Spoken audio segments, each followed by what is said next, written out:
தான் அங்கீகாரமா இல்ல ஆட்சி மாற்றத்துல அதிமுகவை அமர வைக்கிறது, ஆட்சி அதிகாரத்தில் அமர வைக்கிறது அங்கீகாரமா? இல்ல ஆட்சி அதிகாரத்தில் அமர வைக்கிறாங்களா இல்லையாங்கிறது இன்னும் சில மணி நேரத்துக்கு அப்புறம் தான் தெரியும். எது இப்ப நம்ம இது சொல்லிட முடியாது. ஆனால் ஒரு சாதாரண விவசாயி ஆட்சி அதிகாரம் இருந்ததுனால தான் உங்களால் 66 தொகுதியில் வெற்றி பெற முடியும் என்று எதிர்கட்சிகள் சொன்னதாங்க. ஆனால் இன்றைக்கு ஆட்சி அதிகாரம் இல்லாட்டினா கூட கடந்த கால என்னுடைய ஆட்சி தரனால் இன்றைக்கு மக்கள் அங்கீகரிச்சிருக்காங்கல்ல. ஸ்டாலினுக்கு பாருங்க ஆட்சி அதிகாரம் கொடுக்கப்பட்டு அந்த ஆட்சியை துரத்திருக்காங்கல்ல. அப்போ இதுதான் அங்கீகாரம். இந்த அங்கீகாரத்திற்கு இப்போ மக்கள் என்ன நினைச்சிருக்காங்க, 60 வருஷம் 2 வேறு திராவிட கட்சிகள் ஆட்சி செஞ்சிருக்காங்க, ஒரு சான்ஸ் கொடுப்போம் அப்படின்னு கொடுத்துருக்காங்க. அந்த மக்கள் கொடுத்தாங்களா? அந்த மக்களுக்கு பின்னாடி குழந்தைகள் இருந்ததா, யார் இருந்ததெல்லாம் பல்வேறு மில்லியன் டன் கேள்விகள் இருக்கு. அதையெல்லாம் அரசியார். ஆனால் ஒன்று, தமிழகத்தை எல்லா கட்சிகளும் நம்மளை பரிசோதனை செய்ய வேண்டிய கட்டாயம் இப்ப ஏற்பட்டிருக்கு.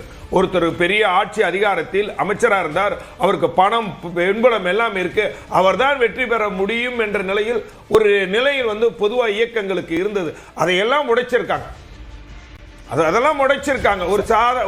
ஒரு வேட்பாளர் யாருக்குமே தெரியாத ஒரு முகமா இருந்தாலும் ஓட்டு இவ்வளவு வந்திருக்குன்னா இதெல்லாம் பல வரலாறுகளை உடைச்சு வந்திருக்காங்க.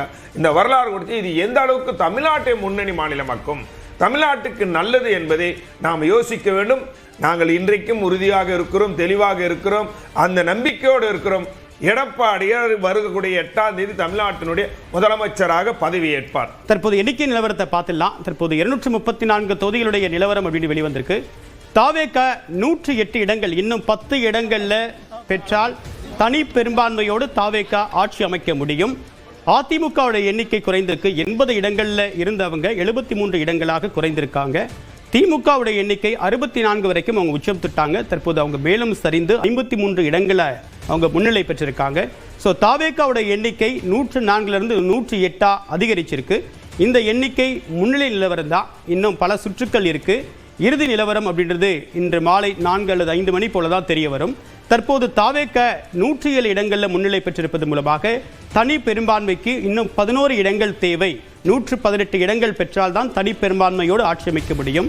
தனித்து நின்ற தாவேக 107 இடங்களில் முன்னிலை பெற்றிருக்கு அப்படின்றது கவனிக்கத்தக்க அம்சமாக பார்க்க விடுது. திரு மதிவானன் சார், அதிமுகவுக்கு இன்னும் வாய்ப்பு இருக்கு அப்படின்ற இல்லை அதெல்லாம் அவர் ஆசைப்படுறாரு, ரைட். அது ஒன்றும் சொல்ல முடியாதுங்க. இப்போ நீங்கள் சொன்ன குரூஷியல் பாயிண்ட் என்னென்னா, தாவேகா ஜெயிக்கிற இந்த 108 தாவேகாவுக்கு, மற்ற கட்சிகள் ஜெயிக்கிறதெல்லாம் ப்ளஸ் தான். இப்போ திமுக 21 கூட்டணி இருந்து இப்போ ஒரு 5 சேர்த்தாங்க. 25 கூட்டணி சேர்ந்தும் அவர்கள் 40 தொகுதியை தான் ஜெயிக்க முடிஞ்சிருக்கு இண்டிபெண்ட்டாக. நீங்கள் 54ன்றது டிஎம்கே ப்ளஸ் தான். டிஎம்கே 40 தான். அதே போல் ஏடிஎம்கேவும் நான் முன்னால் 75 ஜெயிச்சிருந்தாங்க, 66 அதில் ஏடிஎம்கே அவங்க கூட்டணியெல்லாம் சேர்த்து ஒரு 75 ஜெயிச்சிருந்தாங்க.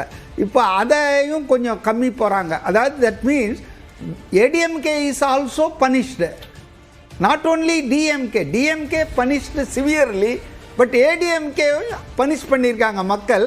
அப்போ அது எப்படி திரும்ப 2 பேரும் சேர்ந்துக்கிட்டு ஐயாவுடைய